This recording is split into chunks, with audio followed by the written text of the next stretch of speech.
La noche que di a luz a mis mellizos, escuché por casualidad a mi marido ofrecerle al médico 50.000 euros para que muriera de una infección posparto. Mi suegra dijo que los 100 millones de euros de mi herencia acabarían de todos modos en manos de la familia. En mitad de la noche, escapé del hospital por un pasadizo abandonado. Después de un movimiento clave, la vida de la familia de mi marido se convirtió en una absoluta tragedia. Cuando desperté, me encontraba en la fría mesa de operaciones de un gran hospital de Madrid. El cuerpo me dolía como si me hubiera atropellado un camión.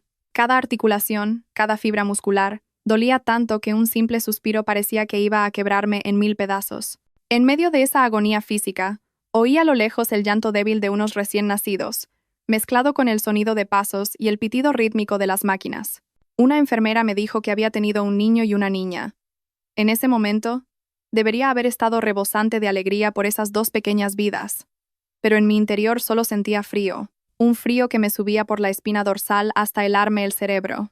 Me llamo Elara, soy hija única. Mi abuelo fue el fundador de un gran grupo empresarial. Antes de morir, estableció un fideicomiso en su testamento, dejándome todo su patrimonio, valorado en unos 100 millones de euros. Pero las condiciones eran muy estrictas. No podría tomar posesión oficial de la herencia hasta cumplir los 25 años. Y si tenía hijos durante ese tiempo, solo podría administrar los bienes mientras estuviera viva. Si moría antes de que mis hijos alcanzaran la mayoría de edad, la persona con la tutela legal y la administración temporal de todo el patrimonio sería mi marido.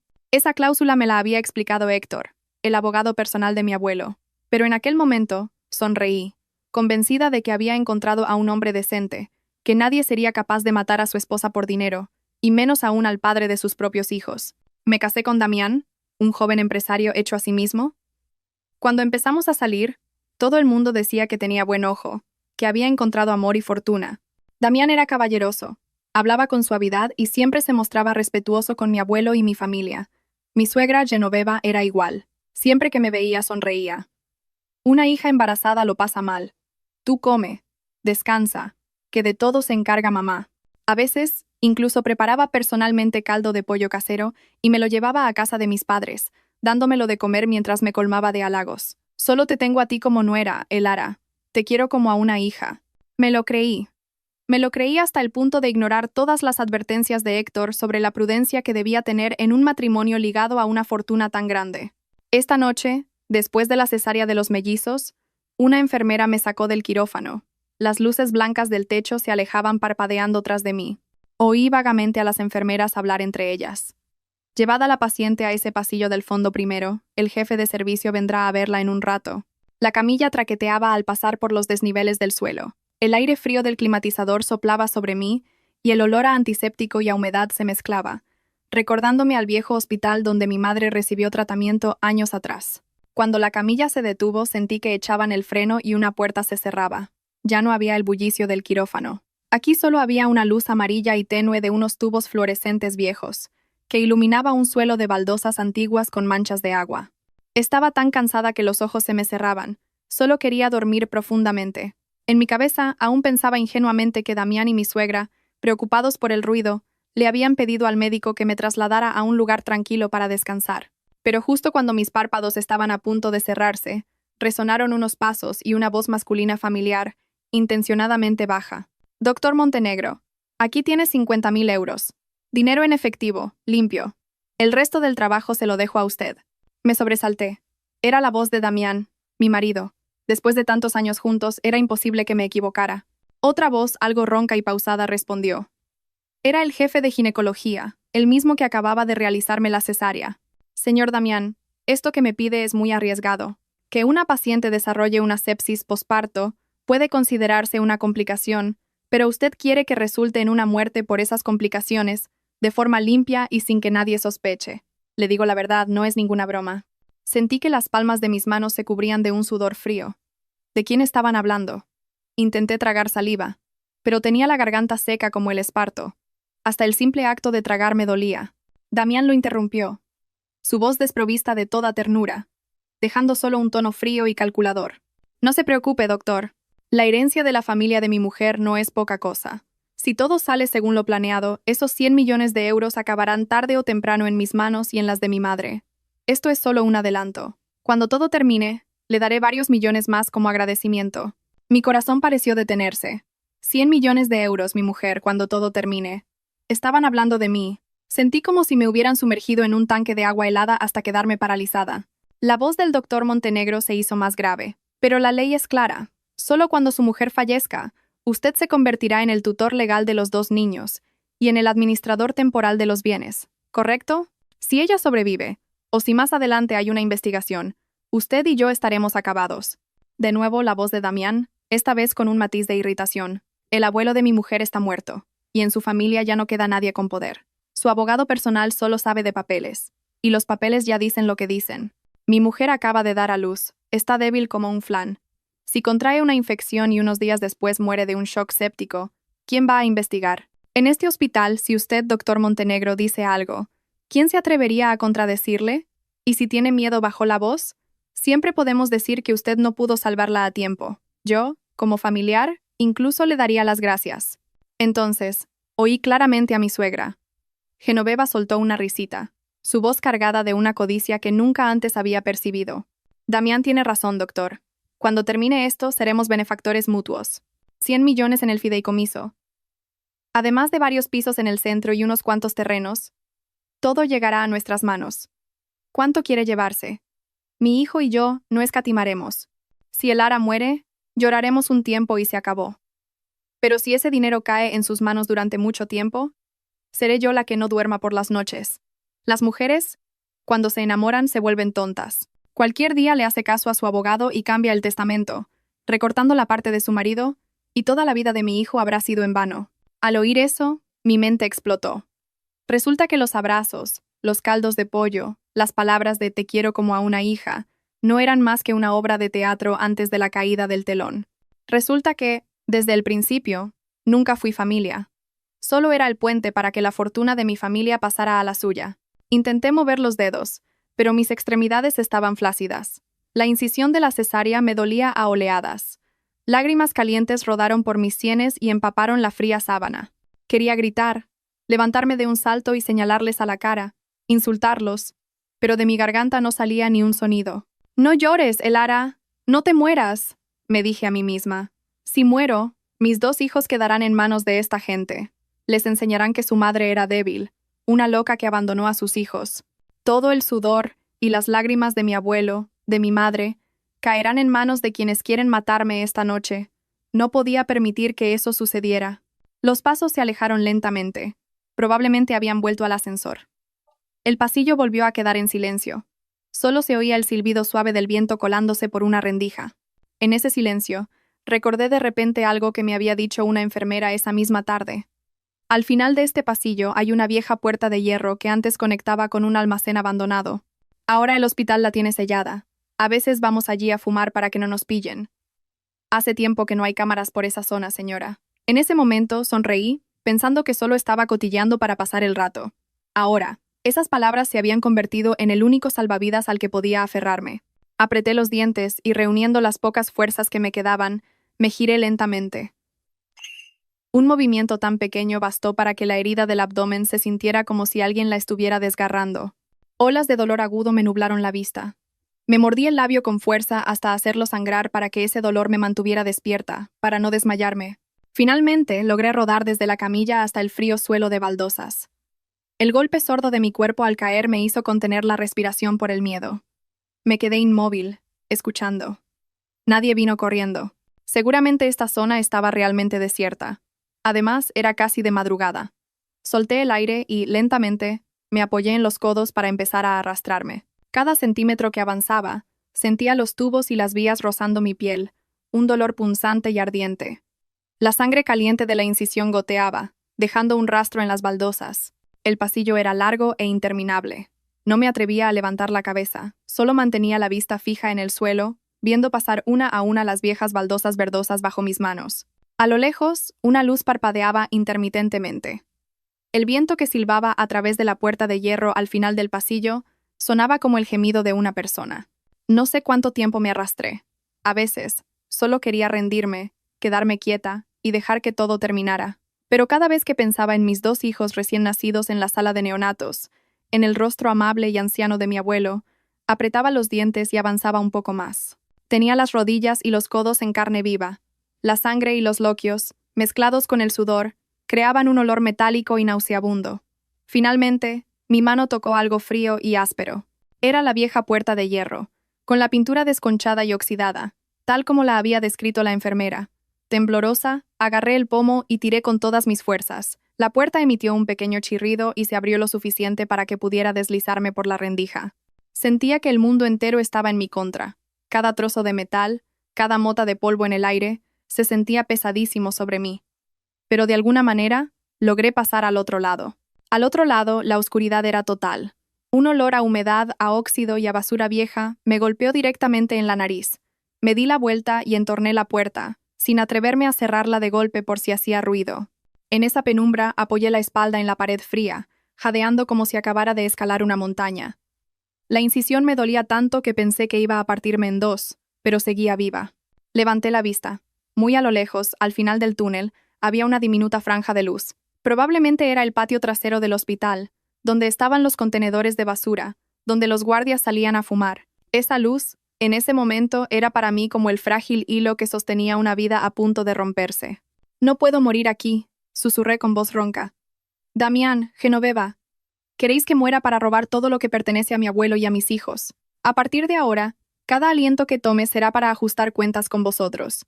Volví a apoyar las manos en el suelo de cemento irregular y, centímetro a centímetro, me arrastré hacia esa franja de luz. Cada vez que la herida se abría un poco más, me repetía a mí misma, por mis dos hijos, por mi abuelo, por la justicia. La noche de Madrid era gélida ahí fuera, pero en mi pecho había prendido una llama. Esa fue la noche en que morí una vez, y también la noche en que nació otra yo. Una mujer que ya no creería en las promesas de ningún hombre, que solo confiaría en sí misma. No recuerdo cuánto tiempo me arrastré por ese túnel oscuro. Solo sé que cada pequeño avance me dejaba sin aliento, con los pulmones oprimidos y la incisión abdominal punzando a oleadas. La sangre y los fluidos empapaban la bata de hospital, pegándose fríamente a mi piel y provocándome escalofríos constantes. A veces, la vista se me nublaba, y los oídos me zumbaban. Con solo soltar las manos, me habría desmayado.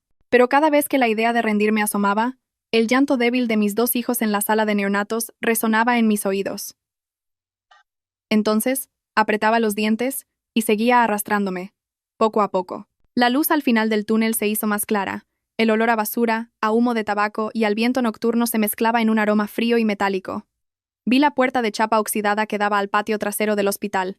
Cuando mi mano tocó el metal helado, las lágrimas brotaron solas. Estaba a solo unos pasos. Podía salir de ese lugar donde acababan de planear mi asesinato con la misma calma con la que se habla de negocios. Justo cuando iba a empujar la puerta, oí pasos y voces no muy lejos. Una voz masculina y ronca. «Demos una última ronda y a casa, hombre. Hace un frío que pela esta noche». El corazón me dio un vuelco. Me pegué al suelo de cemento, conteniendo la respiración. El haz de una linterna recorrió la pared y pasó justo por donde estaba escondida, a menos de 1 metro. Sentí que el corazón se me iba a salir del pecho.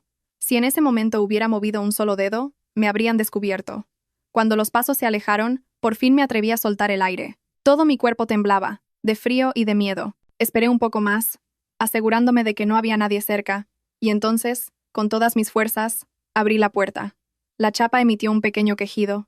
Una ráfaga de viento nocturno me golpeó en la cara, pero en ese momento me pareció extrañamente agradable. Había salido. Estaba fuera. Me arrastré hasta el patio y me derrumbé sobre el cemento frío. El cielo de Madrid esa noche era gris y opaco, sin estrellas ni luna, pero para mí era más brillante que cualquier luz del hospital.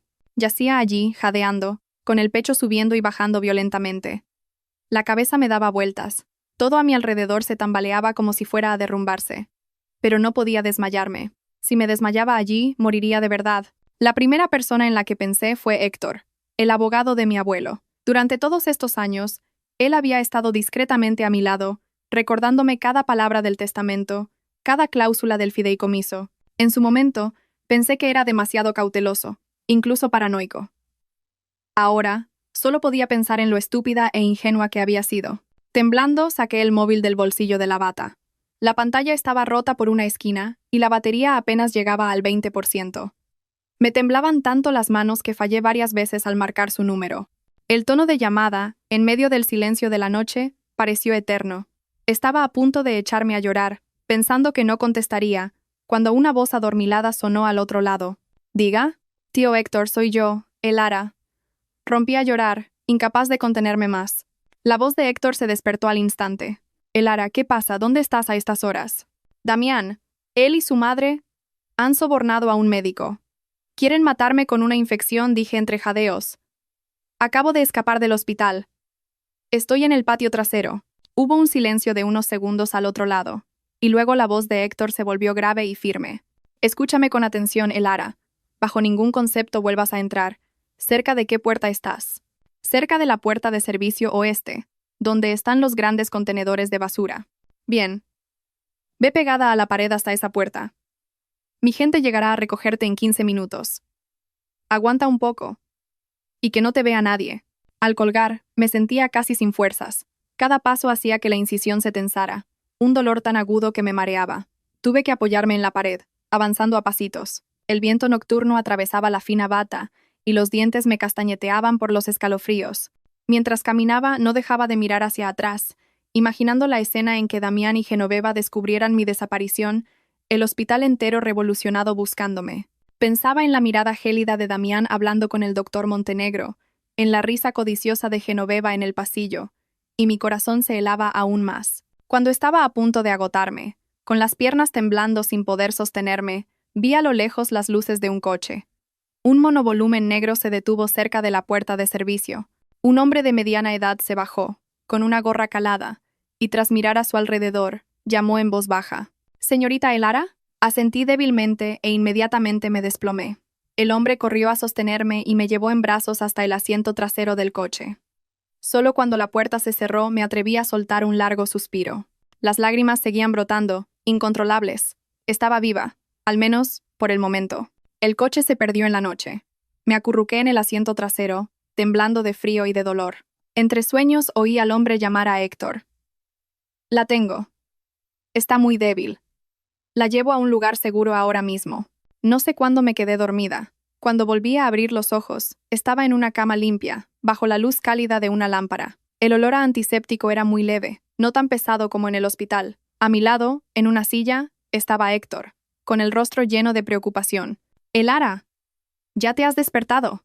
Se levantó de un salto al verme abrir los ojos. Quise hablar, pero tenía la garganta seca y solo pude emitir un susurro.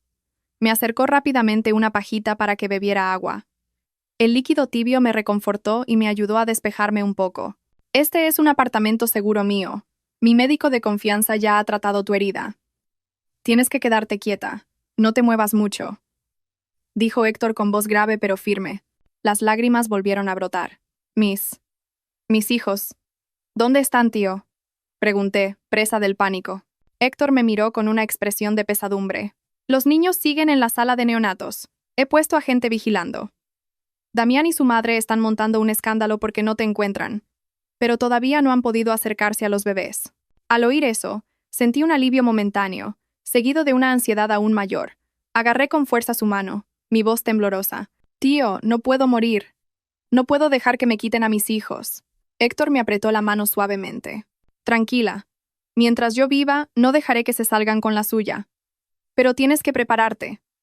Desde el momento en que escapaste del hospital, has entrado oficialmente en una guerra. Si se atrevieron a intentar matarte, no se rendirán fácilmente». Miré al techo.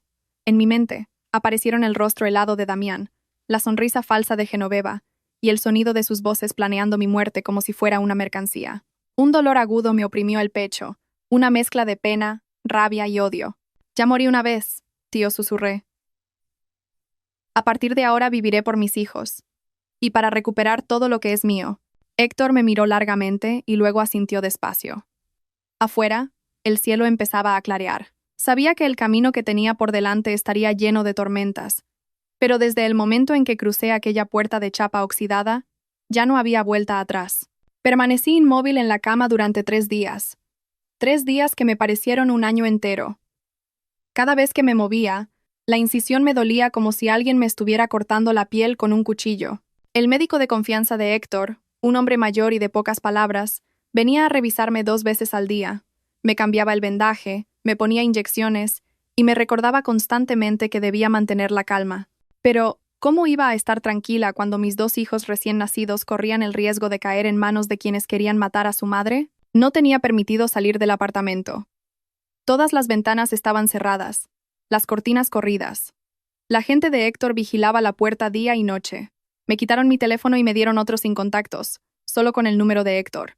Dijo que tenía que desaparecer del mundo por un tiempo, para que Damián y Genoveva creyeran que había muerto, o que el hospital me retenía por complicaciones graves. Al cuarto día, Héctor me mostró lo que estaba pasando fuera. Damián había denunciado mi desaparición a la policía.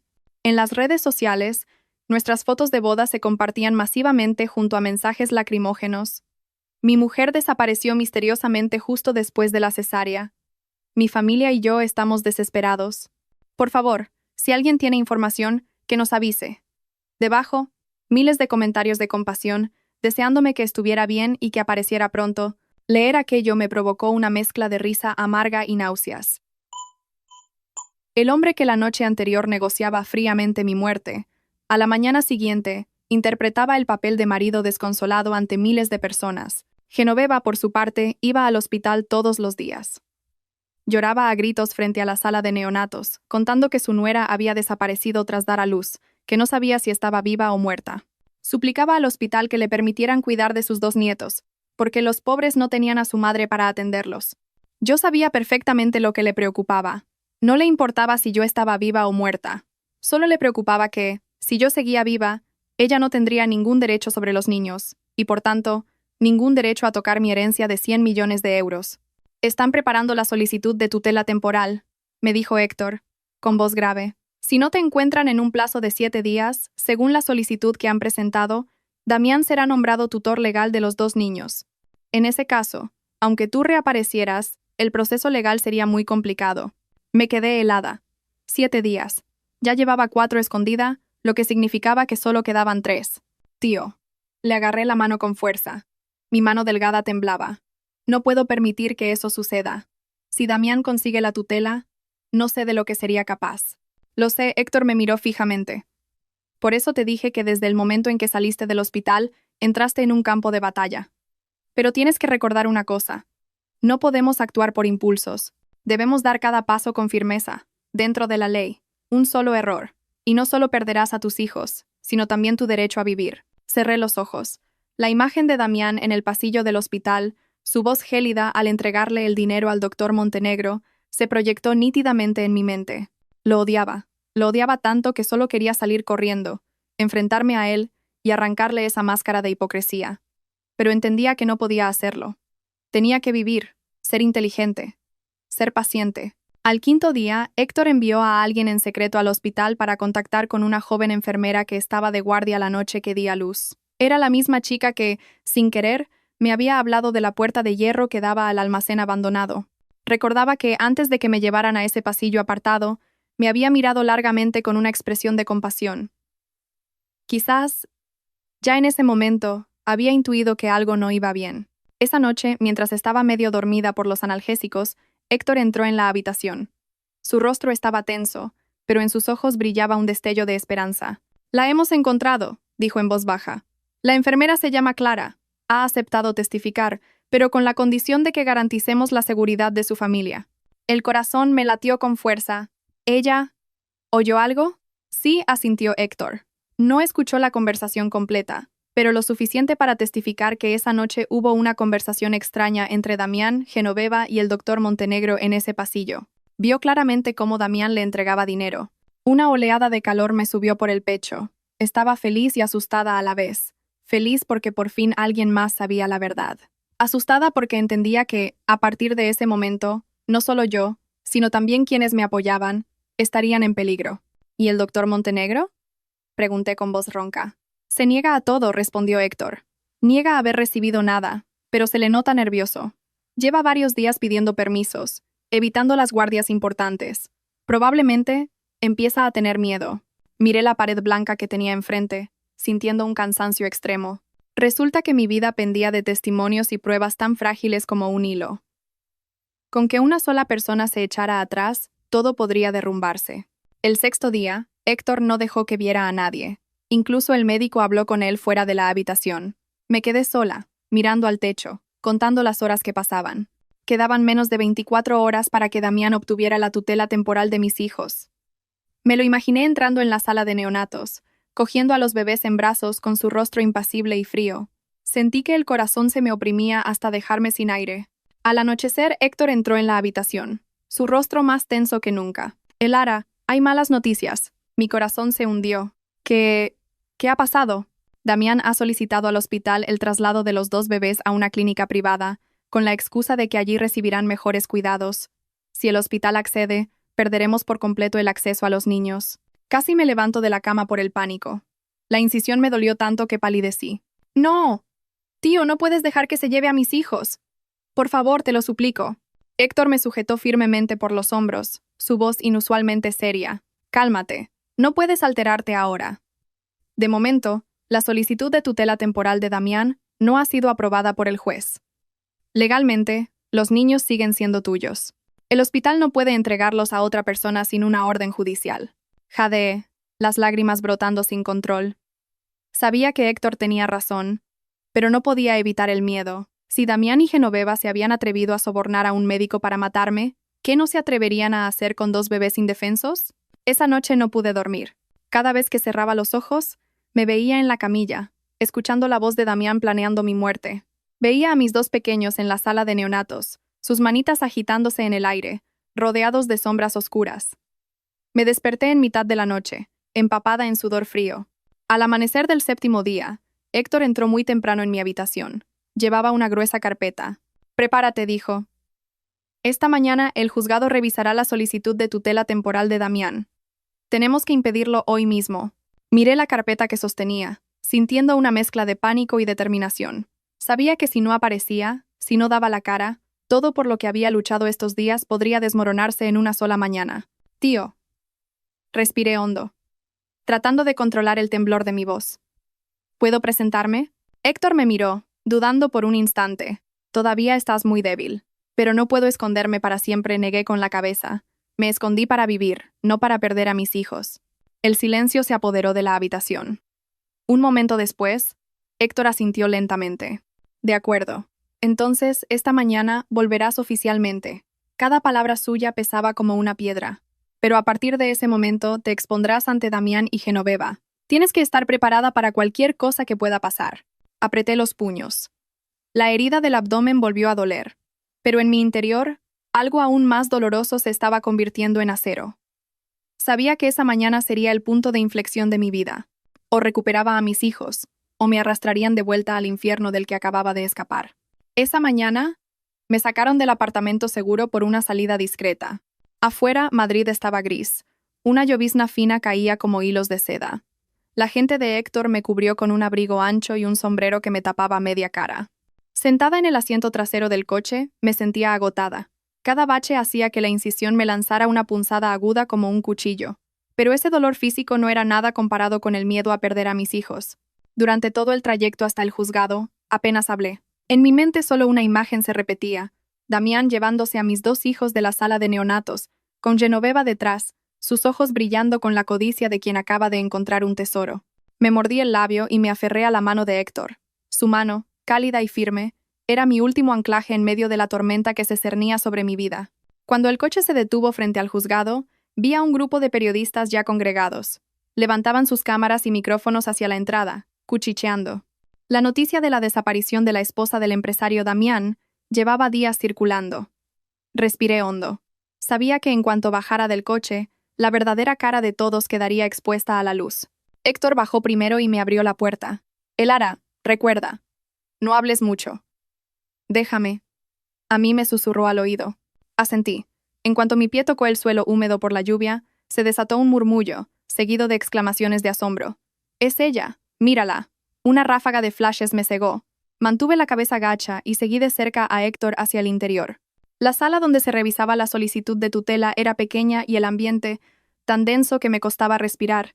Damián ya estaba allí, vestido con un impecable traje negro, el rostro demacrado como si no hubiera dormido en días. La viva imagen de un marido desconsolado. A su lado, Genoveva, con los ojos enrojecidos, no paraba de murmurar algo parecido a una plegaria. Frente a ellos, el expediente de tutela listo. En el instante en que Damián me vio entrar, se quedó petrificado. Su expresión afligida se tornó pálida. Sus pupilas se contrajeron y un pánico que no pudo ocultar brilló en sus ojos. Genoveva, a su lado, dio un respingo, con la boca abierta. Tardó unos segundos en articular una frase temblorosa. Elara, tú estás viva. Toda la sala se conmocionó. Los presentes se giraron al unísono para mirarme. El juez frunció el ceño y golpeó suavemente la mesa con el mazo. ¡Orden! Esta es una vista para la solicitud de tutela temporal de 2 menores recién nacidos. ¿Quién es esa mujer?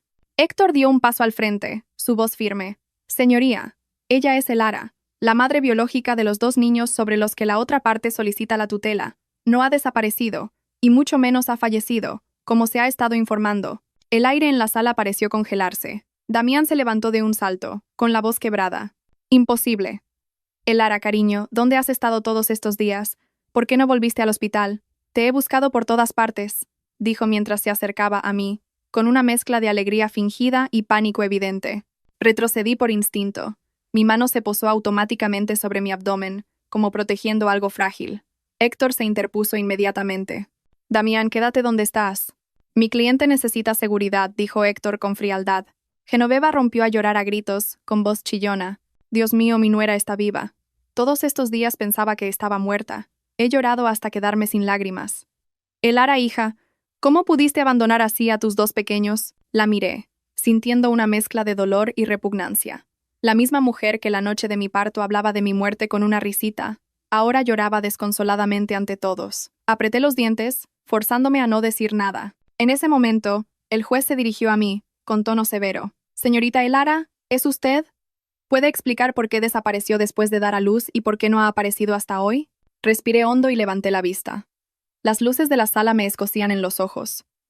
Mi mirada pasó por Damián, por Genoveva, y se detuvo en el juez. Mi voz era ronca, pero cada palabra fue clara. No desaparecí voluntariamente. Escapé del hospital porque escuché a mi marido y a mi suegra sobornar al doctor Montenegro para que me provocara una infección posparto y muriera. Un murmullo de asombro recorrió la sala. Damián palideció, su voz temblaba. Elara, ¿qué locuras estás diciendo? Acabas de dar a luz, estás confundida. ¿Cómo puedes inventar algo tan terrible? Me giré para mirarlo. Era la primera vez, desde aquella noche en el pasillo, que miraba directamente a los ojos del hombre que había sido mi marido. ¿Te atreves a mirarme a los ojos y decir que la noche que di a luz no le diste dinero al doctor Montenegro? Pregunté lentamente. Damián se quedó paralizado. Por un instante, vi la duda brillar en sus ojos, pero rápidamente recuperó su habitual expresión de sufrimiento. Nunca he hecho eso, Elara. No me acuses así, estás confundida por todo lo que has pasado. Tengo un testigo continuo, con el corazón latiendo a 1000 por hora, pero sabiendo que no había marcha atrás. Héctor hizo una seña. La puerta de la sala se abrió y entró la enfermera, Clara. Estaba pálida, sus manos entrelazadas temblaban. Al ver a Damián y Genoveva, el miedo se reflejó en su rostro, pero se mantuvo erguida. El juez la miró. ¿Y usted quién es? Soy Clara, la enfermera de guardia la noche que la señorita Elara dio a luz, respondió en voz baja pero clara. Esa noche, vi al señor Damián entregarle un sobre grueso al doctor Montenegro en el pasillo del fondo del ala de maternidad. No escuché toda la conversación, pero oí frases sobre infección posparto y que nadie sospechara. Genoveva se levantó de un salto, señalando a Clara. Mentirosa. ¿Quién te ha pagado para difamar a mi hijo? Clara tembló, a punto de retroceder, pero apretó los dientes y continuó. Nadie me ha pagado. Tengo miedo, pero no puedo quedarme callada sabiendo que alguien quería hacerle daño a una de mis pacientes. La tensión en la sala era palpable. A Damián le brotaba el sudor en la frente. El juez golpeó la mesa con el mazo. Orden. Este asunto presenta indicios de un delito grave. La vista sobre la tutela temporal de los menores queda suspendida a la espera de los resultados de la investigación. Al oír eso, sentí que un gran peso se me quitaba de encima. Las piernas me flaquearon, casi caigo. Héctor me sostuvo a tiempo. Damián se quedó inmóvil. Genoveva, como si le hubieran quitado todas las fuerzas, se desplomó en su silla. Su rostro ya no era el de una mujer afligida, sino el reflejo del miedo y la confusión. El juez continuó, solicitando la intervención de la policía para esclarecer el intento de soborno y la conspiración para causar lesiones con resultado de muerte. Hasta que no hubiera una conclusión oficial, los 2 niños permanecerían bajo el cuidado del hospital, y nadie tendría derecho a llevárselos. Cerré los ojos suavemente. Una lágrima se deslizó por mi mejilla. Aún no era una victoria, pero al menos hoy había dado un paso más para mantener a mis hijos a mi lado. Al salir del juzgado, caminé lentamente entre los flashes de las cámaras. Entre la multitud vi cómo la policía se llevaba a Damián para interrogarlo. Su rostro estaba desencajado, sus hombros caídos. Genoveva corría detrás, gritando desesperadamente el nombre de su hijo. Un viento frío me hizo estremecer. Me ajusté el abrigo. No sentía ninguna satisfacción, solo un cansancio infinito. Sabía que esto era solo el comienzo de la guerra entre la familia de mi exmarido y yo. A partir de hoy, se abría un nuevo capítulo. Al salir del juzgado, Héctor me llevó de vuelta al apartamento seguro. Durante todo el trayecto, apenas pronuncié palabra. Mi cuerpo estaba agotado después de horas de tensión, y la incisión abdominal volvía a punzarme a oleadas. Pero ese dolor físico no era nada comparado con el caos emocional que sentía. Damián siendo interrogado por la policía, Genoveva corriendo desesperada tras él. Esa imagen se repetía en mi cabeza como una película interminable. No sentía alegría, solo un profundo agotamiento. Nada más llegar y sentarme en el sofá, mi cuerpo se rindió, y un sudor frío me cubrió la frente. El médico de Héctor vino inmediatamente a revisarme. Negó con la cabeza y dijo: necesita reposo absoluto. Si la herida llega a infectarse de verdad, todos los esfuerzos de estos días habrán sido en vano. Cerré los ojos y asentí, sonriendo amargamente para mis adentros. Ellos querían que me infectara para morir, y ahora yo tenía que luchar cada hora para no infectarme y poder vivir. Esa noche, Héctor se sentó junto a mi cama. Su voz sonaba cansada después de un largo día. La policía ha detenido a Damián para interrogarlo.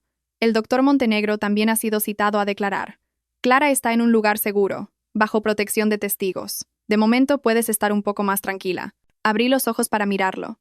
Sentí un alivio parcial, pero una nueva preocupación surgió. ¿Y mis hijos? ¿Qué pasa con ellos? Siguen en el hospital, en una sala de neonatos especial. He puesto a gente mía vigilando fuera. Nadie puede llevárselos sin una orden judicial oficial, respondió Héctor. Al oírlo, se me hizo un nudo en la garganta, y las lágrimas comenzaron a caer lentamente. Había conseguido retener a mis hijos, pero aún no podía tenerlos en mis brazos. Una madre como yo, que da a luz, y ni siquiera ha podido oír su llanto de cerca, que nunca ha tocado sus manitas. Solo pensarlo hacía que mi corazón se encogiera. Esa noche tuve un sueño muy largo. Me veía en la sala de partos, con los 2 bebés a mi lado. Extendía la mano para tocar sus labios y ellos me sonreían. Pero en cuanto los tocaba, alguien me los arrebataba. Detrás, las espaldas de Damián y Genoveva se alejaban sin mirar atrás. Gritaba desesperada, hasta quedarme sin voz, pero nadie se giraba. Me desperté sobresaltada en mitad de la noche, empapada en sudor y con el corazón desbocado. Al día siguiente, cuando apenas había amanecido, Héctor ya estaba allí. Su rostro denotaba cierta tensión. Lo miré, y un mal presentimiento me invadió. ¿Ha pasado algo, tío?, pregunté. Héctor suspiró. Damián ha empezado a contraatacar. Su abogado ha presentado una contrademanda, alegando que sufres un trastorno psicológico posparto, que tienes delirios, y que has inventado toda esta historia para arrebatarle sus derechos a él y a su familia. Solté una risa amarga. Realmente no tenía escrúpulos. Y eso no es todo, continuó Héctor. Genoveva también ha empezado a moverse. Va por ahí diciendo que la abandonaste a tus hijos y a tu marido por ambición, para quedarte con toda la fortuna. Ya están apareciendo opiniones divididas en las redes sociales. Cerré los ojos. Ya me esperaba algo así. Damián y Genoveva no iban a aceptar tan fácilmente que yo saliera a la luz, y mucho menos que su reputación se hundiera. Cuando el dinero y el poder se ven amenazados, la gente es capaz de convertir lo blanco en negro, la verdad en mentira. ¿Tienes miedo?, me preguntó Héctor con voz grave. Desde la noche que salí arrastrándome de ese túnel, ya no tengo nada que perder, respondí en voz baja. Mientras mis hijos estén a salvo, que me pinten como la peor persona del mundo, me da igual.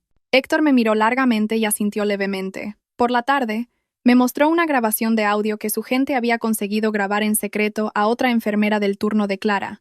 En la grabación, la enfermera contaba que, después de recibir el sobre, el doctor Montenegro ordenó cambiar todos mis antibióticos por otros de una pauta especial.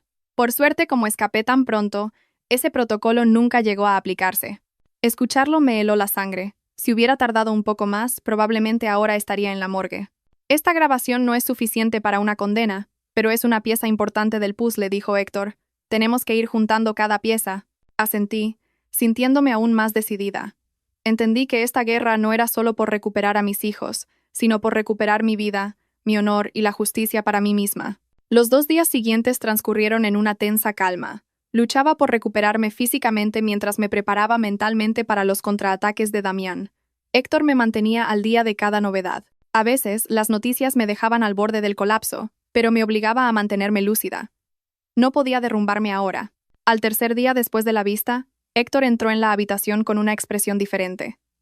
Lo miré, y mi corazón comenzó a latir más rápido. La policía ha obtenido los resultados preliminares de las cámaras de seguridad del pasillo del fondo, dijo lentamente. Han extraído imágenes de Damián y el doctor Montenegro hablando juntos, en el mismo tramo horario que testificó Clara. El corazón se me encogió. ¿Y el sobre? ¿Se ve el sobre? La imagen no es lo bastante nítida para ver el sobre, pero sí registra un intercambio gestual muy sospechoso. Y lo más importante, Héctor hizo una pausa. El doctor Montenegro ha empezado a cambiar su declaración. Ahora admite que recibió dinero de Damián, pero dice que fue solo una gratificación por el parto. Apreté la sábana con fuerza. Era muy astuto. Una simple gratificación podía limpiarlo todo.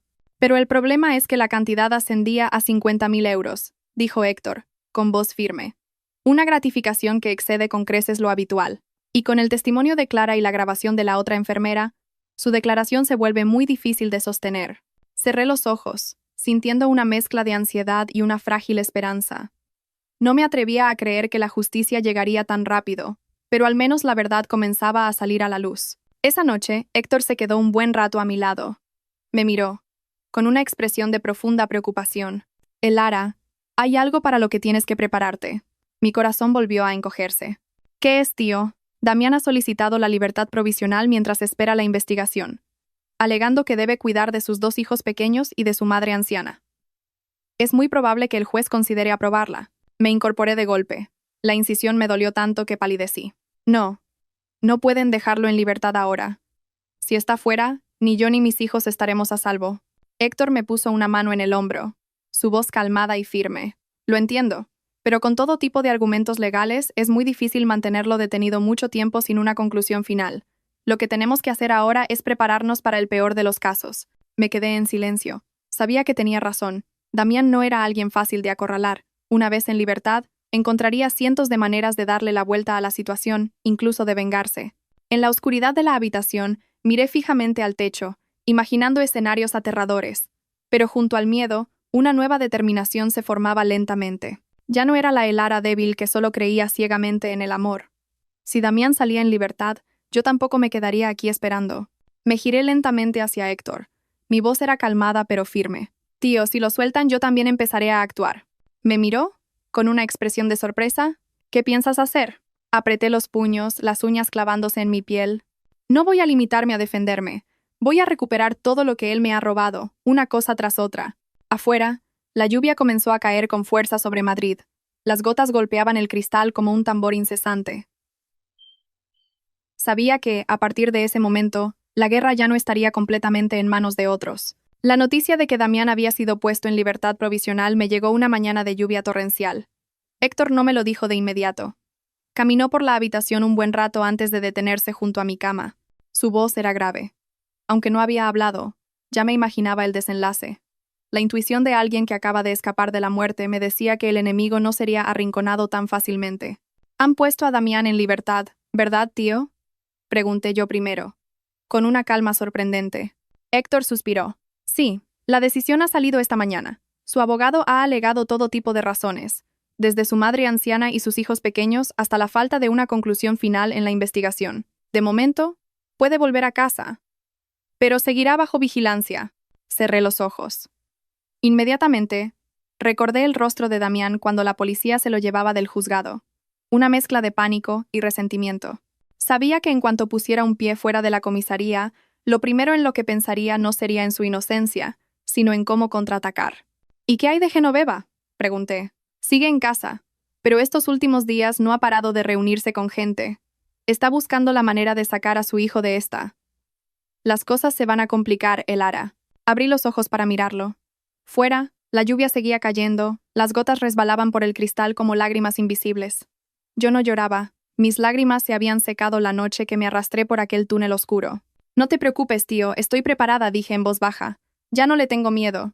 Héctor me miró largamente, con una mezcla de preocupación y compasión en sus ojos. Solo me preocupa que todavía estés muy débil. La herida no ha sanado del todo, y acabas de pasar por un trauma enorme. Precisamente porque sigo viva. Tengo que ser fuerte, lo interrumpí.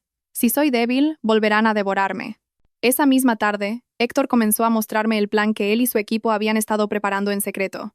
Ya no me mantenían encerrada en la habitación. Me trasladaron al salón del apartamento, donde había una gran mesa llena de papeles, ordenadores y expedientes. Tenemos 2 líneas de acción paralelas, dijo Héctor, abriendo una carpeta. La primera es seguir presionando para acelerar la investigación penal contra el doctor Montenegro. La segunda es atacar el punto más débil de Damián, sus finanzas. Levanté la vista.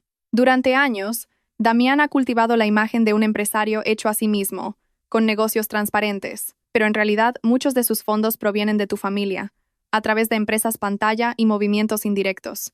Si demostramos que esos activos se formaron con dinero de origen dudoso o con indicios de apropiación indebida, aunque no lo condenen penalmente de inmediato, la presión económica será suficiente para desestabilizarlo. Sentí una punzada en el pecho. Recordé los contratos que, en su día, firmé con total confianza para ayudar a Damián. Recordé las veces que me dijo con dulzura que solo necesitaba que yo figurara como titular, que él se encargaría de todo. Nunca pensé que mi propia firma se convertiría en un cuchillo que podría volverse contra mí. Firmé muchos de esos papeles, dije en voz baja. Algunos ni siquiera los entendía.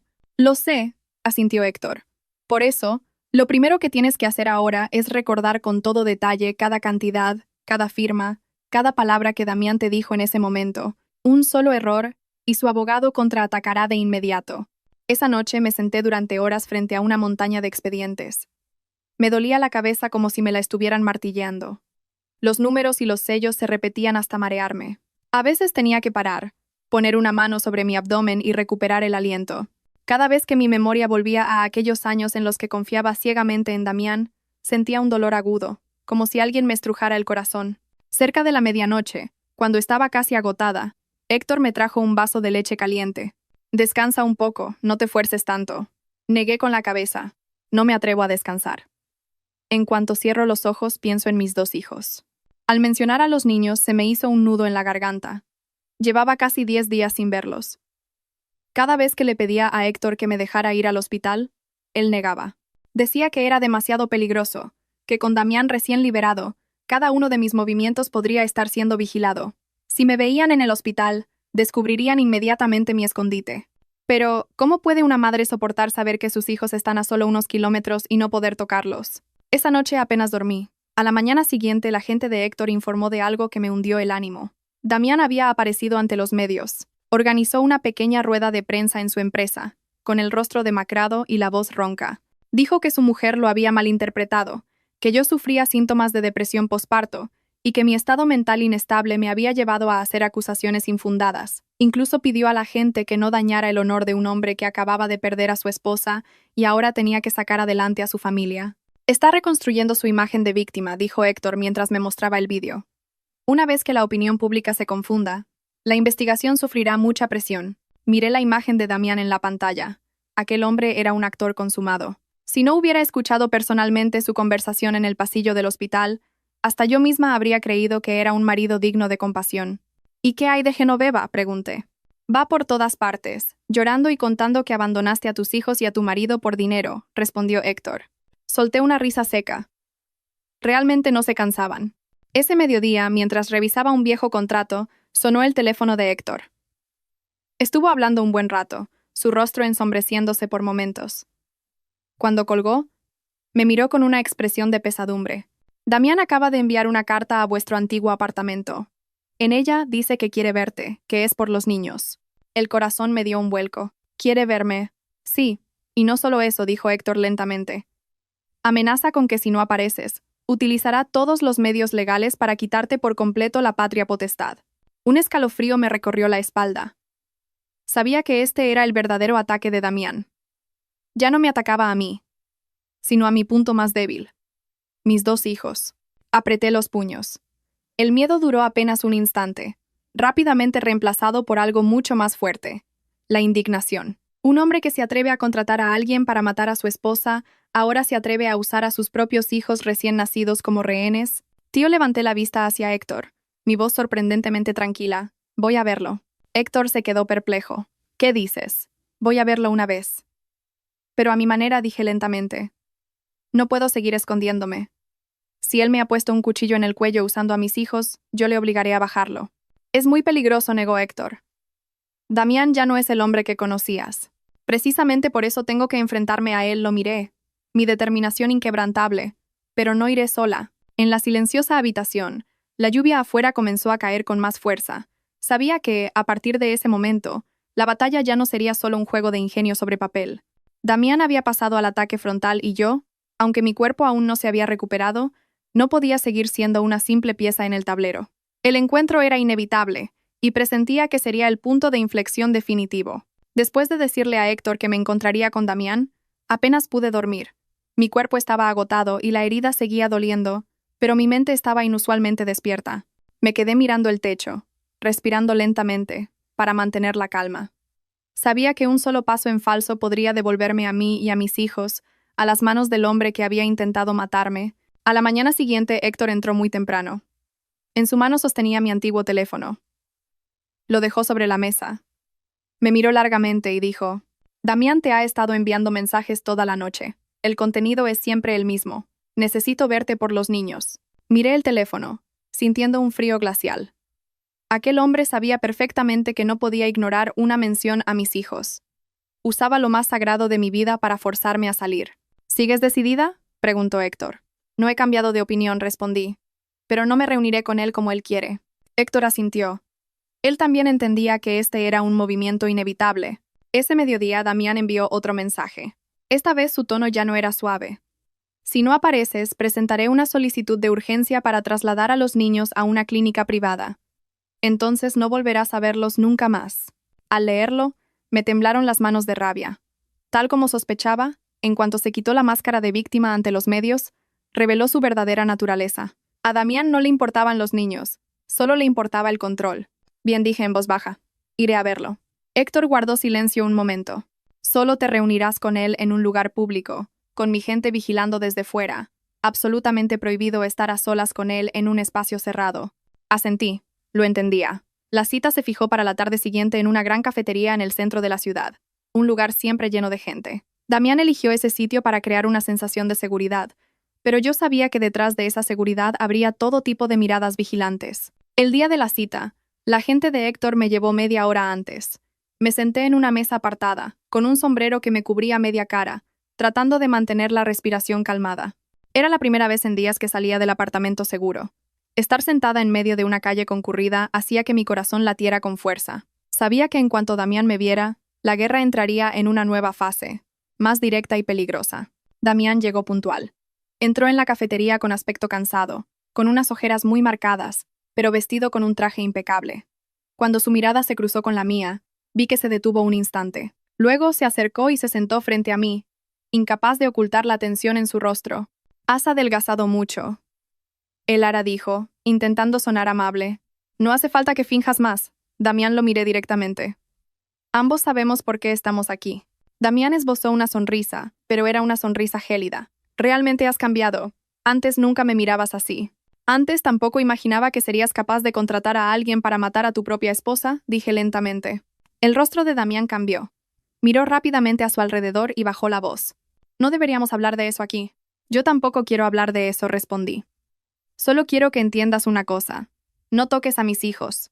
Damián soltó una risita. También son mis hijos, Elara, no lo olvides. Solo merecería ser su padre si no los usaras como rehenes, lo miré. Cada palabra clavándose profundamente. Fracasaste en tu intento de matarme. Ahora quieres usar la ley para arrebatarme a mis hijos. ¿No te das asco a ti mismo? Damián apretó la taza de café en su mano. Todo lo que hago es por esta familia. ¿Crees que no me duele que las cosas hayan llegado a este punto? ¿Familia? Casi me eché a reír. ¿Llamas por la familia a sobornar a un médico para matar a tu esposa?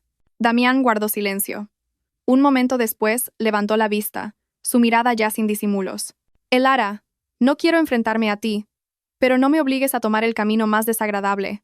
¿Qué quieres decir? Si retiras la denuncia, te disculpas públicamente ante los medios y dices que todo fue producto de una alucinación por depresión posparto, te dejaré ver a los niños, dijo Damián lentamente. Incluso podría dejar que te quedaras con la custodia de uno de ellos. Cada una de sus palabras era como una cuchillada fría en mi corazón. ¿Y qué pasa con mi herencia? Eso siempre estuvo en los planes de mi familia, respondió sin rodeos. Pero si eres razonable, Te daré una parte suficiente para que vivas tranquilamente. No tendrás que volver a preocuparte por nada. Miré largamente al hombre que tenía delante. El hombre al que una vez amé, al que consideré mi apoyo para toda la vida. Ahora, era capaz de repartir mi destino con la misma frialdad con la que se reparte una mercancía. ¿De verdad crees que voy a aceptar? Si no aceptas, no volverás a ver a tus hijos nunca más. La voz de Damián se volvió grave, cargada de una amenaza desnuda. Puse las manos sobre la mesa, sintiendo mi corazón latir con fuerza, pero ya sin descontrol. Ya había tenido suficiente miedo y pánico en los días de huida. Ahora, frente a Damián, me sentía extrañamente lúcida. Te equivocas, Damián, dije lentamente. El que no volverá a ver a sus hijos no seré yo, serás tú. Damián se quedó perplejo. ¿Qué dices? Tú mismo te has metido en este camino, continué. El testigo ha aparecido. La grabación de audio existe. ¿Crees que todavía estás en posición de decidir sobre la vida de dos niños? El rostro de Damián palideció. Vi claramente la duda en sus ojos. No esperaba que yo supiera tanto. No he venido hoy a suplicarte, me levanté y me ajusté el abrigo. Solo he venido a decirte una cosa. No retiraré la denuncia. Llevaré este caso hasta el final, y tarde o temprano, pagarás por lo que has hecho. Damián se levantó de un salto. Elara, no me obligues. Me giré para mirarlo directamente a los ojos. Fuiste tú quien me obligó primero. Salí de la cafetería bajo la atenta mirada de muchos. Fuera, la gente de Héctor me metió rápidamente en el coche.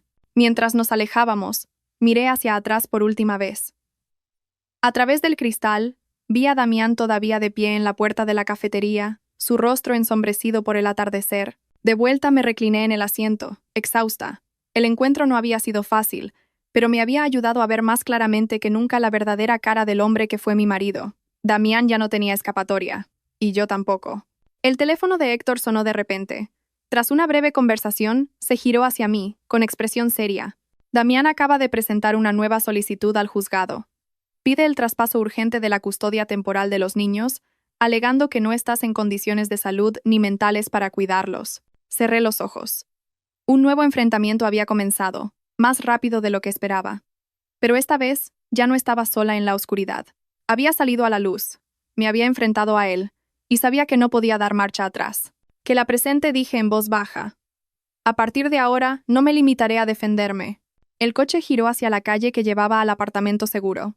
Afuera, el cielo se oscurecía. Sabía que el horizonte aún estaba lleno de tormentas, pero también sabía que ya no era la mujer débil que huyó del hospital en aquella noche lluviosa. Tras el encuentro en la cafetería, tuve fiebre durante 2 días seguidos. El médico de Héctor dijo que era una reacción tanto psicológica como física tras un periodo de estrés prolongado. Estuve en un estado febril, a veces temblando de frío, a veces ardiendo como si tuviera fuego por dentro. En mis delirios, me veía corriendo por pasillos interminables de hospital, perseguida por los pasos apresurados de Damián y la risa chillona de Genoveva. Mis hijos estaban a lo lejos, y por mucho que estiraba los brazos, no conseguía alcanzarlos. Cada vez que estaba a punto de tocarlos, me los arrebataban cruelmente. Cuando desperté, ya era por la tarde. La luz pálida del sol se colaba por la rendija de las cortinas, dibujando una melancólica franja en el suelo. Héctor estaba sentado junto a la cama, con el rostro cansado pero la mirada alerta. Al verme abrir los ojos, me puso la mano en la frente. «¿Ya no tienes fiebre?» Tranquila, dijo en voz baja. ¿Y los niños? ¿Cómo están?», pregunté con un hilo de voz. La garganta seca. Héctor guardó silencio unos segundos antes de responder lentamente. «El juzgado ha recibido la nueva solicitud de urgencia de Damián. La vista para revisarla será en 2 días». Sentí como si me oprimieran el corazón. Recordé la mirada amenazante de Damián en la cafetería. Sus palabras resonaban en mi cabeza como cuchillos fríos.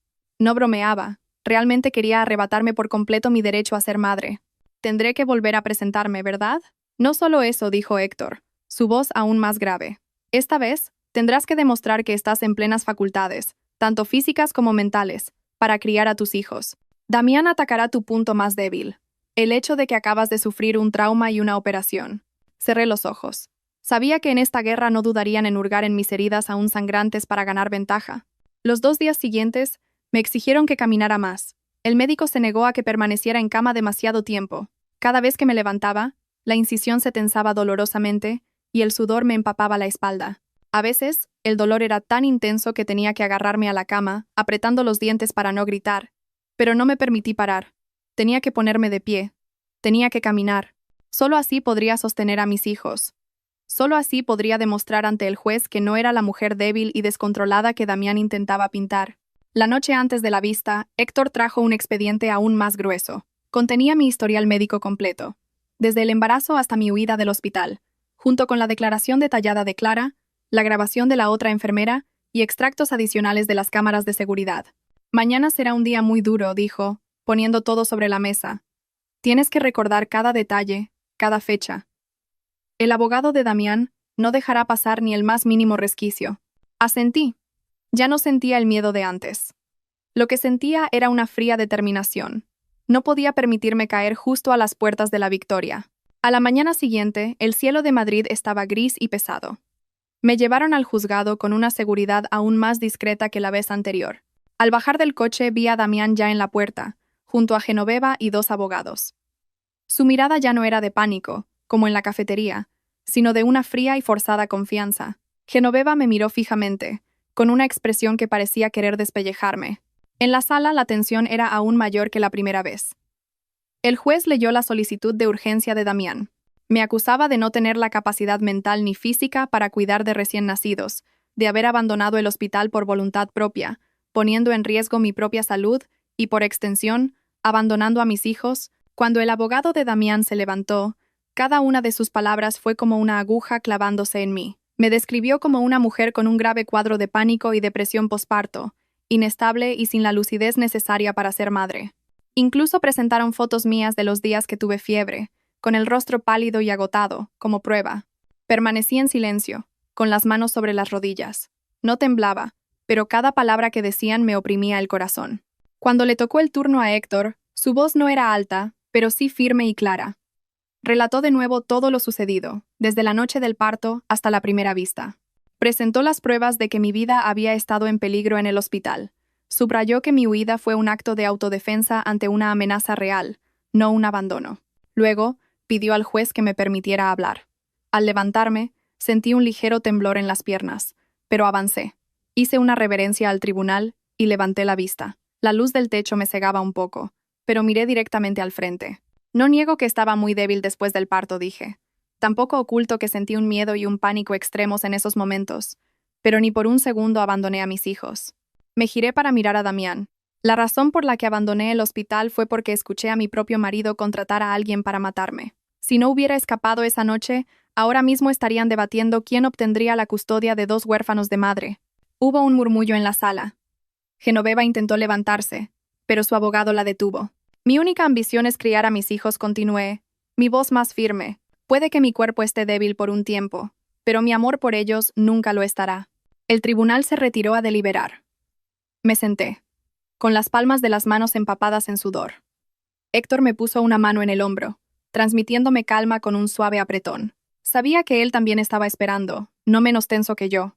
Cuando el tribunal regresó, la sala quedó en un silencio absoluto. El juez leyó la decisión. Se desestimaba la solicitud de urgencia de Damián, manteniendo el cuidado de los niños en el hospital bajo supervisión de las autoridades hasta la conclusión de la investigación. Al mismo tiempo, el tribunal reconocía mi derecho a visitar a mis hijos, con un supervisor presente. En ese instante las piernas me fallaron. Tuve que agarrarme a la silla para no caer. Había conseguido el derecho a ver a mis hijos. Damián se quedó petrificado. Su rostro se ensombreció y sus puños se cerraron con fuerza. A su lado, Genoveva temblaba. Sus labios se movían como si quisiera decir algo, pero no salía ningún sonido. Esa misma tarde, por primera vez en casi medio mes, me llevaron a la sala de neonatos. Cuando la puerta de cristal se abrió, vi dos incubadoras, una al lado de la otra. Dentro, dos pequeñas criaturas, con la piel sonrosada, dormían plácidamente. Se me hizo un nudo en la garganta, y las lágrimas brotaron sin que pudiera detenerlas. Puse mi mano temblorosa sobre el cristal. «Hijos míos, mamá está aquí». Mi corazón latía con fuerza en mis oídos. De repente, sentí que todo el dolor y la humillación que había sufrido valían la pena. Aún no podía abrazarlos, pero verlos sanos y salvos, respirando tranquilamente frente a mí, fue como si mi corazón se recompusiera. Sabía que, en el pasillo, Damián no se había rendido, tampoco Genoveva. Esta guerra no había terminado, pero en ese momento, viendo a mis hijos por primera vez después de la tormenta, comprendí que ya no luchaba solo por odio, luchaba por esas dos vidas que crecían cada día. Me quedé un largo rato frente a las incubadoras. Cuando una enfermera me sugirió amablemente que saliera para que los bebés descansaran, me di la vuelta sintiendo como si algo me retuviera. Cada paso para alejarme de la sala de neonatos pesaba como si caminara sobre plomo. En el pasillo, Héctor me esperaba. Al verme salir con los ojos enrojecidos, no dijo nada, solo me puso una mano en el hombro. En ese momento, las palabras sobraban. De regreso al apartamento, me recliné en el asiento del coche, agotada, pero con un sentimiento nuevo creciendo en mi interior. Ya no era solo miedo, ni solo odio, era voluntad. Había visto a mis hijos vivos y sanos. No permitiría que nadie me los arrebatara. Pero también sabía que, a partir del momento en que se me permitió visitarlos, Damián se volvería aún más desesperado. Había perdido una gran batalla ante el tribunal, y alguien como él nunca aceptaría ser acorralado tan fácilmente. Y así fue. Esa misma noche, Héctor recibió información de sus contactos en la empresa de Damián.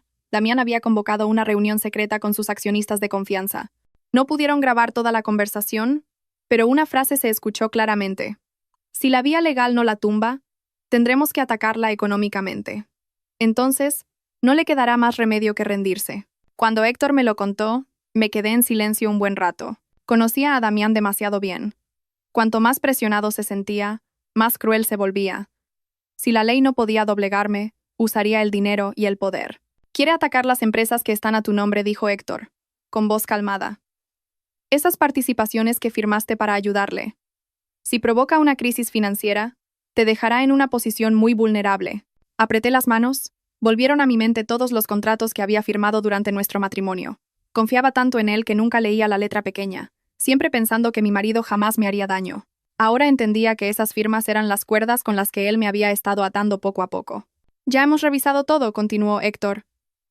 Hay varios contratos muy desfavorables para ti. Si Damián los activa todos a la vez, tendrás serios problemas. Un escalofrío me recorrió la espalda. No temía perder el dinero. Temía que, una vez ahogada económicamente, perdiera mi capacidad de defensa legal. Y entonces, mi derecho a la custodia de mis hijos volvería a estar amenazado. ¿Hay alguna forma de detenerlo? Pregunté en voz baja. La hay, pero tenemos que ser rápidos, respondió. Tienes que empezar a retirarte de esas posiciones de testaferro. También debemos sacar a la luz tu situación financiera y separarla por completo de la de Damián. Será complicado y enfurecerá a Damián. Lo miré, sabiendo que, hiciera lo que hiciera, Damián se enfurecería igual. La única diferencia era si yo estaba preparada o no. 2 días después, tal como habíamos previsto, comenzó la tormenta financiera. Un banco exigió una auditoría de un préstamo de varios millones a una de las filiales a mi nombre, alegando movimientos de fondos sospechosos. Un proyecto inmobiliario del que Damián siempre se había jactado de tener una financiación limpia fue paralizado. Los medios empezaron a filtrar rumores sobre una investigación a Damián y a mí, no solo por el caso del hospital, sino también por irregularidades financieras. La opinión pública dio un giro rápido. Si antes algunos creían que Damián era la víctima de una esposa mentalmente inestable, ahora, con cifras millonarias, préstamos opacos y proyectos paralizados sobre la mesa, la percepción de su familia empezó a cambiar. Ya no era la mujer que huyó tras el parto, sino una esposa atrapada en un torbellino de poder y dinero. Esa noche, Damián me llamó directamente. Era la primera vez que lo hacía desde mi huida. Ver su nombre en la pantalla hizo que mi corazón diera un vuelco. Miré a Héctor, y él asintió, indicándome que respondiera. Diga, hubo un silencio de unos segundos, y luego la voz de Damián, fría y tensa, sin rastro de la amabilidad fingida de la cafetería. Elara, estás jugando a un juego muy peligroso. Un juego que empezaste tú, respondí con calma. ¿Crees que ya has ganado? Soltó una risa seca. Una mujer recién parida, bajo investigación, enfrentándose a todo el sistema que he construido durante años. ¿No te parece ridículo? ¿Me has llamado solo para decirme eso? Te he llamado para recordarte algo. Su voz se volvió grave. Si sigues por este camino, no solo yo lo perderé todo. Tú también lo harás. Cerré los ojos. Lo único que me importaba ahora eran mis hijos. Perder lo demás ya no me asustaba. No volverás a verlos, dijo Damián, lentamente, cada palabra como un cuchillo. ¿Crees que esas visitas supervisadas son para siempre? Con un solo informe psicológico desfavorable, todo se acabará. Abrí los ojos y miré al vacío. Inténtalo. Al otro lado, Damián guardó silencio. Un momento después, soltó una risa que me puso la piel de gallina. Has cambiado de verdad, Elara. Pero ni cambiando escaparás de mí. Colgué. Me temblaba un poco la mano, pero ya no sentía el pánico de antes. Sabía que, a partir de ese momento, la guerra había entrado en su fase más brutal. Ya no se trataba solo de demandas y juicios. Damián había empezado a atacarme desde todos los frentes. Al día siguiente, volví al hospital a visitar a mis hijos. Al llegar a la sala de neonatos, vi a Genoveva en el pasillo. No se le permitía acercarse, solo podía mirar desde lejos. Cuando nuestras miradas se cruzaron, vi en sus ojos no el pánico de antes, sino un odio frío. No se movió, pero su mirada me siguió por todo el pasillo. Comprendí que, para Genoveva, yo ya no era su nuera, era su enemiga. En la sala me acerqué a las incubadoras. Hoy uno de los bebés se movió, sus pequeños labios se agitaron. Volví a poner la mano sobre el cristal, y las lágrimas cayeron sin poder contenerlas. De repente, me di cuenta de que, en medio de todas las conspiraciones, el poder, el dinero y el odio, estas dos pequeñas vidas crecían cada día, completamente inocentes. Mamá no dejará que nadie os haga daño, susurré, tan bajo que solo yo pude oírme, pero en mi corazón sonó como un juramento. Al salir del hospital, Héctor recibió una llamada urgente. Estuvo escuchando un buen rato, su rostro cada vez más tenso. Cuando colgó, se giró hacia mí. Damián acaba de presentar una solicitud para un examen psiquiátrico obligatorio para ti. Me quedé helada. Era el golpe que me esperaba, pero no pensé que llegaría tan rápido. Si me declaraban parcialmente incapacitada, todo por lo que estaba luchando se vendría abajo. Tienes 3 días para prepararte, dijo Héctor lentamente. Si el resultado es desfavorable, él recuperará inmediatamente la ventaja en el caso de la custodia. Me senté en silencio en el coche. 3 días. En solo 3 días, un informe psiquiátrico podría decidir mi destino y el de mis 2 hijos. Afuera.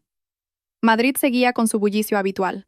La gente pasaba, reía, vivía su vida. Y yo, en medio de esa ciudad abarrotada, me encontraba en la delgada línea entre ser madre y perderlo todo. Los 3 días de espera para el examen psiquiátrico pasaron con una lentitud agónica. Seguí comiendo, tomando mi medicación y caminando, tal como me indicaba el médico. Pero en mi mente resonaban las palabras de Héctor.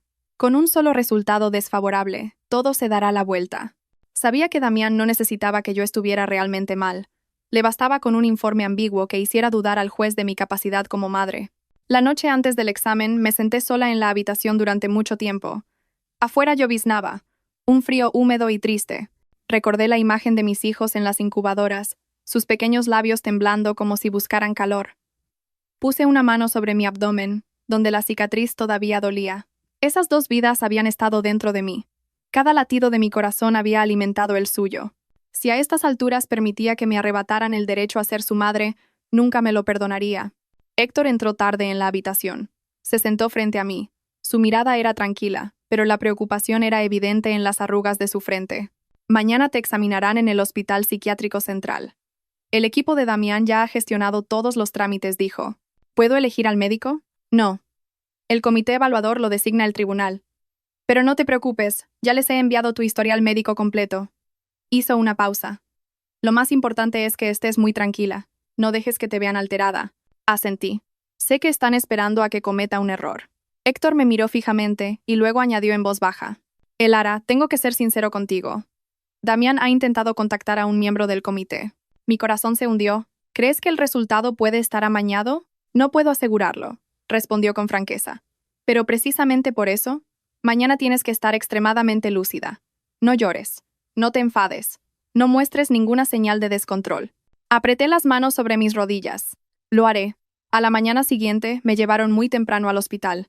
Damián no apareció, pero Genoveva estaba allí, sentada en el pasillo con una calma escalofriante. Al verme, esbozó una leve sonrisa. Una sonrisa sin compasión. Solo cálculo. Aparté la mirada.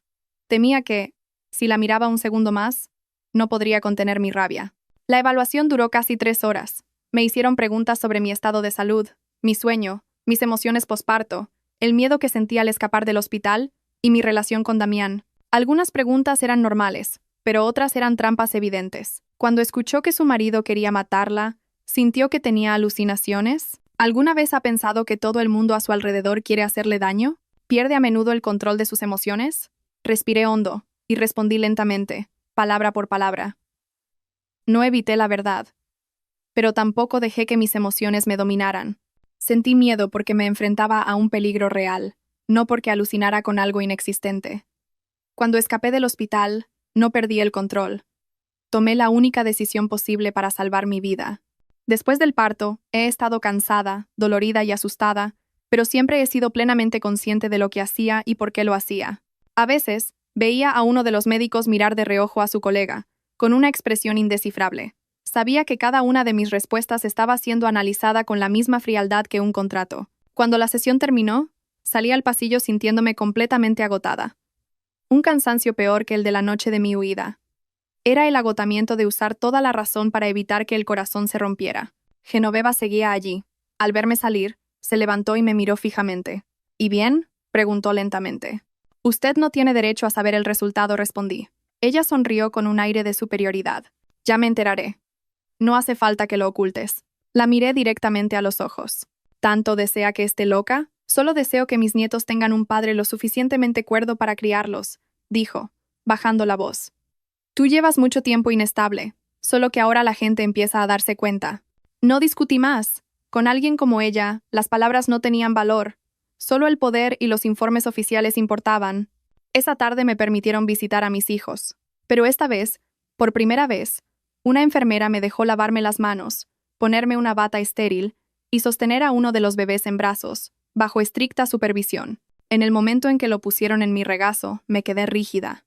Era tan pequeño, tan ligero, su respiración tan débil, que tenía miedo hasta de respirar. Mis manos temblorosas sostuvieron su espalda diminuta. El bebé se movió, rozando mi dedo. Las lágrimas cayeron calientes sobre mis manos. Me acerqué y le susurré. Mamá está aquí. Mamá no se ha ido. En ese instante me di cuenta de que, por muy grande que fuera la tormenta, ya tenía una razón para seguir adelante. No por odio ni por dinero, sino por esa frágil vida que sostenía en mis brazos. Al salir me encontré con Héctor en el pasillo. Me miró, su expresión mucho más suave que en días anteriores. Pareces más fuerte. Tengo que serlo, respondí. Por mis hijos. Esa noche, sonó el teléfono de Héctor. Estuvo hablando un buen rato, su rostro ensombreciéndose. Cuando colgó, supe que algo había pasado. Ya tenemos el resultado preliminar de la evaluación. Contuve la respiración. ¿Y bien? Concluyen que no tienes incapacidad legal, dijo lentamente. Pero añaden una nota indicando que has sufrido un trauma psicológico severo y recomiendan seguimiento continuo. Sentí un alivio inmenso y una punzada de preocupación al mismo tiempo. ¿Esa nota afectará a la custodia? Directamente, de momento no respondió, pero Damián usará precisamente esas palabras. Seguimiento continuo, para alargar el proceso. Cerré los ojos. Al menos había esquivado una bala muy afilada. Pero sabía que Damián no se había rendido. Solo había sido frenado. Héctor me miró seriamente. A partir de ahora, la batalla entra en una nueva fase. Ya no es una lucha a vida o muerte en la oscuridad, sino un tira y afloja legal, financiero y de poder. Apreté los puños. Fuera cual fuera la fase, no retrocedería. Afuera, la lluvia había cesado, y las luces de la ciudad se reflejaban en los cristales mojados. Sabía que el camino por delante aún era largo, y que cada paso tendría que darlo con mi vida en juego. Tras el informe psiquiátrico, que me consideraba estable pero traumatizada, Damián no cejó en su empeño. Sabía que no se detendría. Los días siguientes se convirtieron en una guerra de desgaste. Mientras me recuperaba físicamente, Héctor y yo revisábamos cada documento de las empresas a mi nombre. Cada día una mala noticia. 2 proyectos bajo inspección sorpresa. Un préstamo millonario de una filial a mi nombre congelado por el banco. Damián me estaba empujando al frente, tratando de hacerme parecer la cerebro de una trama financiera. Si la investigación concluye que eres la responsable, tu derecho a la custodia se verá comprometido, me advirtió Héctor. Entendí su estrategia. Cada golpe, al final, apuntaba a mis hijos. Esa noche, logré hablar por vídeo con Clara, la enfermera. Me dijo que los niños estaban bien y que pronto podría tener más contacto con ellos. Esa simple noticia me dio fuerzas. A la mañana siguiente, Héctor apareció con un pendrive. Aquí están los datos de los flujos de dinero negro de Damián y Genoveva durante años. Lo guardaba para el peor de los casos. Si seguimos a la defensiva, nos acorralarán. Miré el pendrive como si fuera un arma de doble filo. Si lo usábamos, Damián caería, pero desataríamos la mayor de las tormentas sobre todos nosotros. Si hacemos esto, no habrá vuelta atrás, dije. No la hay desde la noche del hospital, respondió Héctor. Cerré los ojos, visualizando a mis hijos. Si yo dudaba ahora, ellos se convertirían en la moneda de cambio. Prepara el informe, dije con firmeza. Si Damián intenta congelar mis activos, lo presentaremos. Esa tarde visité a los niños. Por primera vez, pude sostener a los dos a la vez. Uno me agarró el dedo con su manita. El otro respiraba suavemente. «Mamá está aquí», susurré. «Nadie me apartará de vosotros». Al salir vi a Damián al final del pasillo. Nos miramos desde la distancia. Era la mirada de un hombre que se lo jugaba todo. «¿Crees que con esto me has vencido?», dijo cuando estuve lo bastante cerca. No respondí. «Pero sí lo bastante para que empieces a tener miedo». Él sonrió con amargura. «Te estás metiendo en un callejón sin salida. Mi callejón sin salida es seguir viva. El tuyo es estar a punto de perderlo todo». Se dio la vuelta y se fue. Su paso apresurado delataba su nerviosismo. Esa misma tarde, tal como esperábamos, Damián solicitó el bloqueo de emergencia de todos mis bienes, alegando sospechas de apropiación indebida. «Ha llegado el momento», dijo Héctor. Inmediatamente, completamos el informe y entregamos el contenido del pendrive a la unidad de delitos económicos. Esa noche, firmé un último documento, pero esta vez, lo hice con la plena conciencia de una madre que lucha por sus hijos. A la mañana siguiente, la maquinaria se puso en marcha. La unidad de delitos económicos bloqueó 3 cuentas clave a nombre de Genoveva. Damián fue llamado a declarar de urgencia, esta vez como investigado formal. Las noticias sobre una trama de blanqueo de capitales hundieron las acciones de sus empresas. Damián me llamó, su voz rota. «Elara, ¿de verdad me has llevado a esto?» «Solo he sacado la verdad a la luz», respondí, tal como tú me enseñaste que debía hacerse. «¿Sabes dónde está mi madre? ¿Sabes que lo estoy perdiendo todo?» «Lo sé perfectamente. Igual que yo supe lo que se sentía al esperar la muerte en una mesa de operaciones. Te di una oportunidad, pero elegiste el dinero. Ahora pagas por tu elección». Colgué. Esa noche, recibimos la noticia oficial. Genoveva estaba detenida por complicidad en blanqueo de capitales. Damián, bajo arresto domiciliario. La guerra había llegado a su punto álgido. Visité a los niños, que dormían ajenos a todo. «Ya casi termina», les susurré. «Vosotros solo creced felices, que mamá se encarga del resto». Sabía que el juicio final estaba cerca, y allí todos los pecados saldrían a la luz. Tras la detención de Genoveva y el arresto domiciliario de Damián, todo se aceleró. Lo que antes se ocultaba con dinero y poder, ahora se desmoronaba a la vista de todos. Aún no podía cantar victoria, pero sentía que el final estaba cerca. Los días de espera para el juicio fueron una mezcla de ansiedad y esperanza. Cada mañana visitaba a mis hijos en el hospital. Crecían a ojos vistas, su llanto era más fuerte, su piel más sonrosada. Las enfermeras me enseñaron a bañarlos, a prepararles el biberón. Esos pequeños actos tan normales para otros eran un tesoro para mí. Una tarde Héctor me dio la noticia. «El caso ha pasado a la fiscalía. Tienen todas las pruebas, el soborno al médico, los movimientos de dinero, todo. El juicio se celebrará en 2 semanas». 2 semanas, un tiempo que parecía una eternidad. «Damián está intentando pactar una reducción de condena», me explicó Héctor. «Pero es poco probable que lo consiga». Esa noche, Damián volvió a llamar. Su voz temblaba. «Elara, voy a ir a juicio. ¿Puedes venir a verme una última vez?» Me quedé en silencio, recordando todo el dolor, todo el miedo. La rabia se había disipado, dejando solo un vacío. «Ya no tenemos nada de qué hablar, Damián. Todo está en manos de la justicia. Solo quiero pedirte perdón», su voz se quebró. «Casi muero por ese perdón tardío», dije suavemente. «Si de verdad te arrepientes, asume tu culpa ante la ley.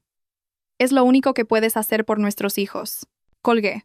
No dormí en toda la noche, solo miraba a mis hijos, sabiendo que su futuro dependía de ese juicio. Una semana antes, inicié los trámites para recibir la custodia temporal de los niños, ya que su estado era estable. Iba a sacarlos del mismo hospital del que yo había huido para salvar mi vida.